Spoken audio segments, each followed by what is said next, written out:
Welcome back to the False Prophet channel, and this is Brother Jacob, and this is the False Prophet channel where we get Islam exposed and the false prophet of Islam, Muhammad, exposed on a regular basis. Well, I said I'm going to start saying destroyed. Okay, so we get Islam destroyed on a regular basis, and we get the false prophet of Islam, Muhammad, destroyed on a regular basis. In the last video that I did, we discussed the following hadith that you see before you. We really didn't go into it, but I promised you all that I would be back to delve into the hadith that you see before you. Okay? In the previous video, we challenged Muslim Warrior to show and prove the quote that he said I stated, but he couldn't bring forth the evidence. So we got him busted and we smashed him on that. And this is the hadith that was in question. The quote that he said I said something that I didn't say. It was centered around this hadith that's before you right now. Okay, this hadith, though it may be very small, it's very devastating to everything that Islam is about. Because if Muhammad is found as someone who contradicts his statements, then guess what? That qualifies him as being a false prophet. Guess what? That qualifies him as being a false prophet. Okay, let's read the following hadith and let's show you that it's Sahih al-Bukhari.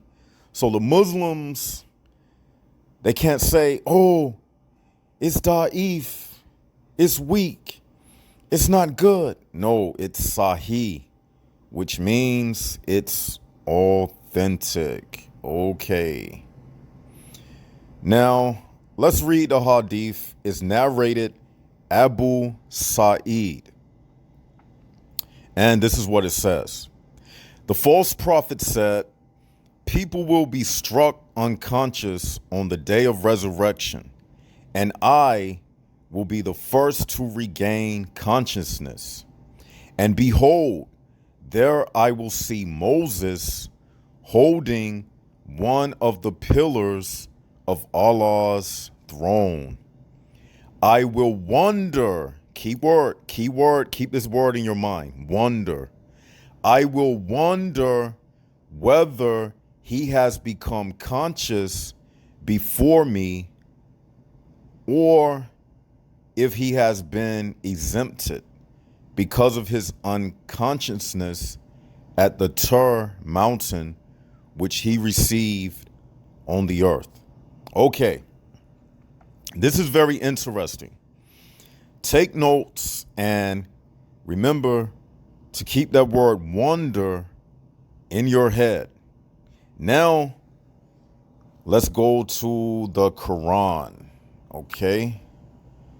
And I believe that verse is Sura 41:31. Okay, let's read Surah 41:31, and this is coming from the clear Quran. Now, this is what it says. This is Surah 41:31. We are your supporters in this worldly life and in the hereafter. There you will have whatever your souls desire, and there you will have whatever you ask for. Now, take note to what it says. In paradise, what the Muslims call Jannah or Jannah, Surah 41:31 says, they will have whatever their soul desires and whatever it is they ask for. Okay? So let's go back to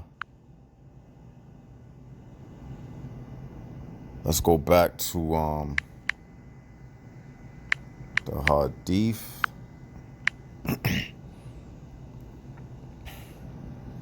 Keep that word wonder in your mind.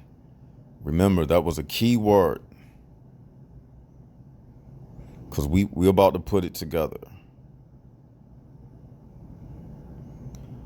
Where's that Hadith? Abu Sa'id. Where's that Hadith? Here it go. Okay. Now,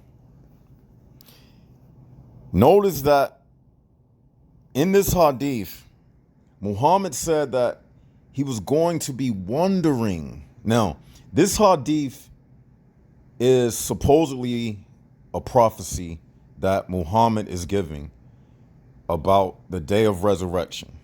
Okay? Now, in this Hadith,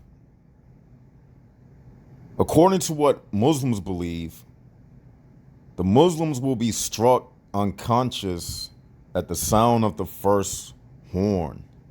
And then they will regain consciousness at the sound of the next horn, or something like that. Now, but in this Hadith, Muhammad regains consciousness, okay? And he says, behold. Now that word behold means suddenly. It's like, you see they got the exclamation point because it's a sudden occurrence, okay? He regains consciousness, and behold, there he will see Moses holding one of the pillars of Allah's throne. Now, that statement in itself presents a problem, because Muhammad said that he would be the first one to be resurrected on Judgment Day. And he said that he would be the first one to enter paradise. But we're going to go into that on the next video. I'm going to keep these videos a little shorter because people have short attention spans. So this year I'm going to try to do more videos, be more consistent, but keep them like shorter.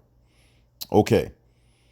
Now, but the meat of what we are discussing tonight is when we get down to where it says, there I will see Moses holding one of the pillars of Allah's throne. I will wonder whether he has become conscious before me or after me. Okay? Now, we're going to show you why even that doesn't make sense. Him saying he will wonder if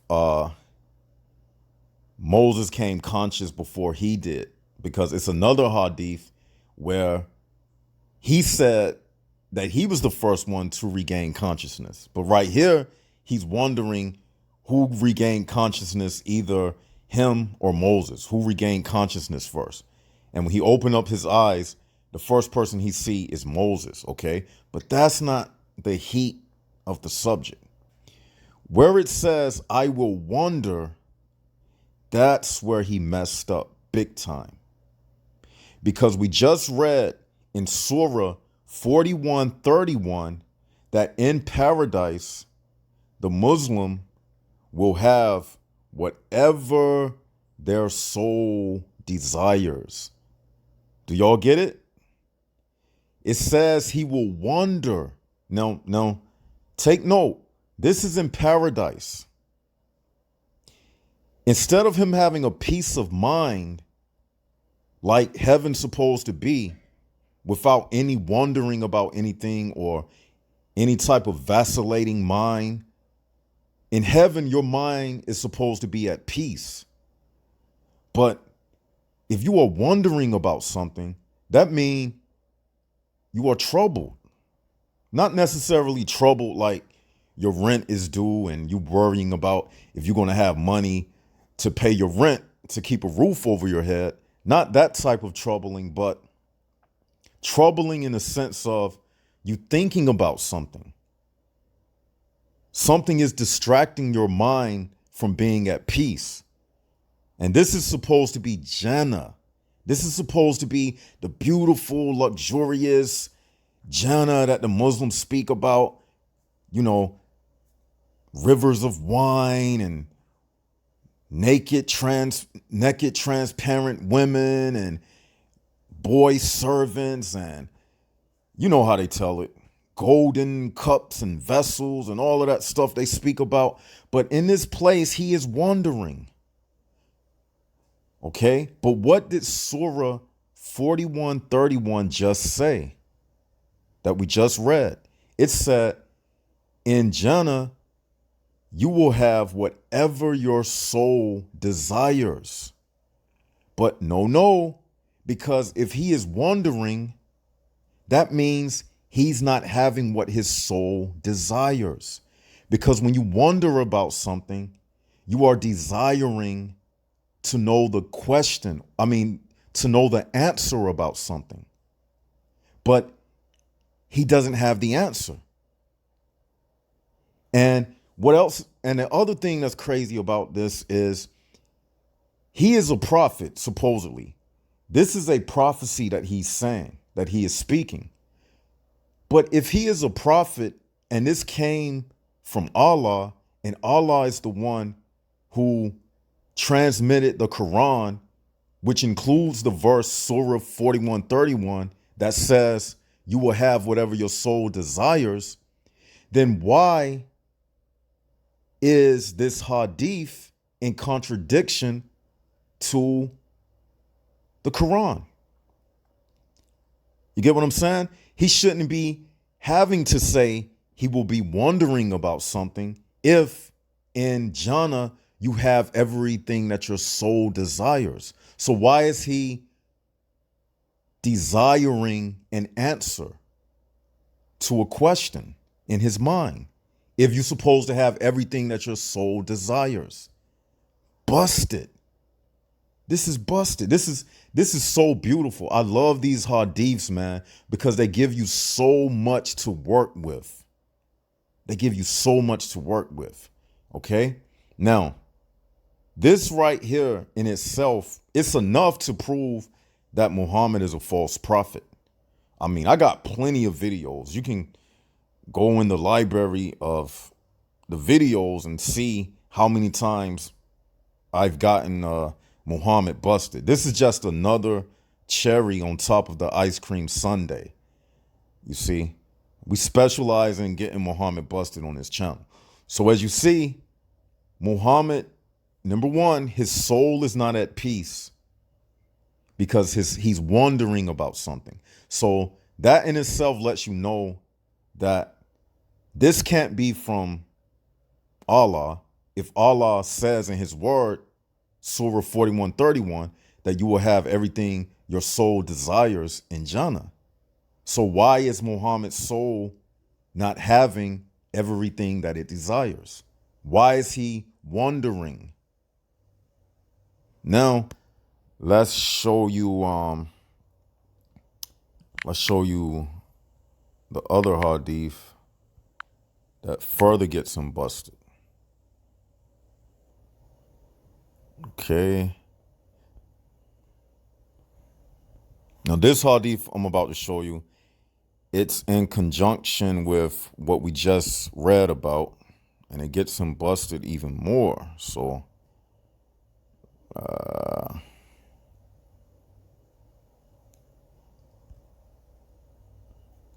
and again, this is Sahih al-Bukhari, so it's good. So the Muslims can't say, it's da'if. It don't say that, CP. That's not what it say. Oh, yes, it does. Now, let's read it. Narrated Abu Hurairah. The false prophet said, I will be the first to raise my head after the second blowing of the trumpet, and will see Moses hanging the throne, and I will not know whether he had been in that state all the time or after the blowing of the trumpet. Do you all not see how stupid and ridiculous this hadith is? Check this out. He opens up saying, I will be the first to raise my head after the second blowing of the trumpet. Okay? Now, he says, and we're going to do it in the next video, we're going to show you where Muhammad says he is going to be the first person to enter paradise. But this hadith is showing you that Moses was already in paradise. Moses was already in paradise. Okay? Let's read it again. The prophet said, I will be the first to raise my head after the second blowing of the trumpet and will see Moses hanging the throne. And I will not know whether he had been in that state all the time or after the blowing of the trumpet. Now, what did he say in the other hadith that we read? In the other hadith, what did he say? He said he didn't know if he regained consciousness first or if Moses regained consciousness first. And that's why he was wondering. That's where the wonder came from. Okay? But in this hadith, he is saying that he will be the first to raise his head. So if he knows that he is the first to raise his head and to come up out of unconsciousness, then how is he wondering whether or not if him or Moses regained consciousness first? Because if he already knows it, then why is he wondering? Like it says in the other hadith. So as you see, it's no way that this man can be a prophet with all of these contradictions.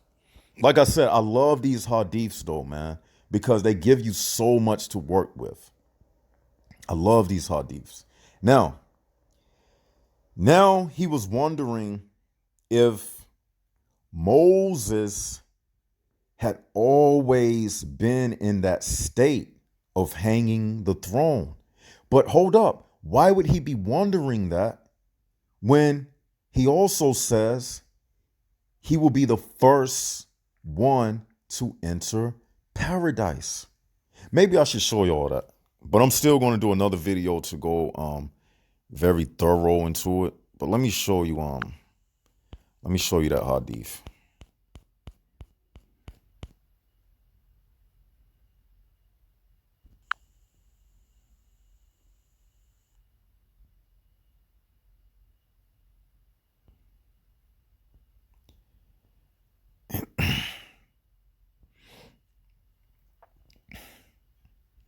Here we go, right here. Here we go. He's supposed to be the first one. I don't know if you can really see it. It says, who will enter the paradise first?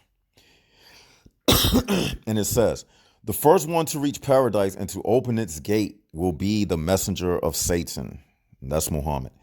Sahih Muslims narrates that the prophet will come to the gate of paradise and ask for it to be opened. The gatekeeper will ask, who are you? The prophet will say, Muhammad. The gatekeeper will say, I was ordered not to open the gate for anyone else before you. So that's the evidence that Muhammad is the first one who's supposed to enter paradise. And what I find funny about even that hadith is the fact that the gatekeeper, the angel that was at the gate. Now, again, this is just proving that this dummy is not no prophet. Okay.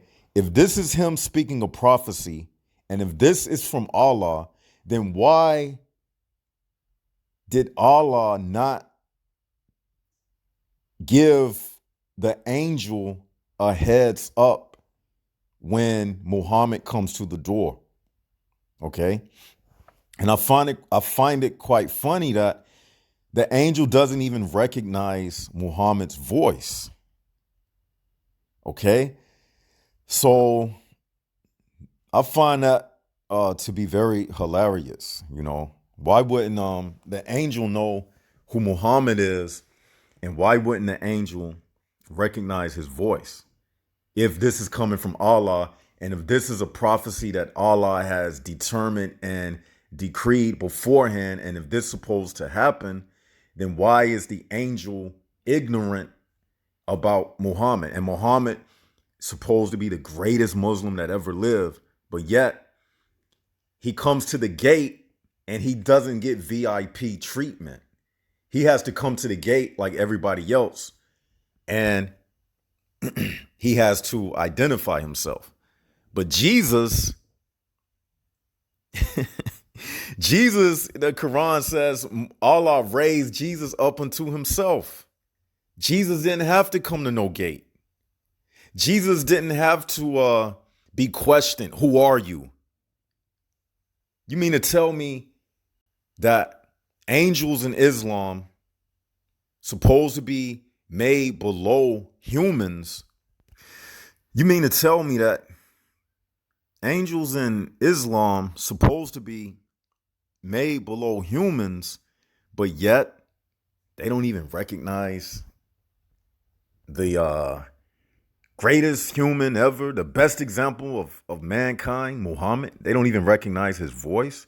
This is how Allah treats his greatest prophet ever, and Muslims have to say the Shahada and include Muhammad's name.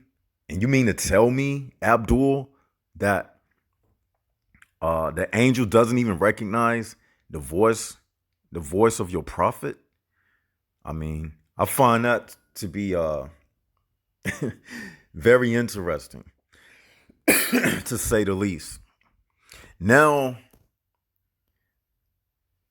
let's go back to that hadith.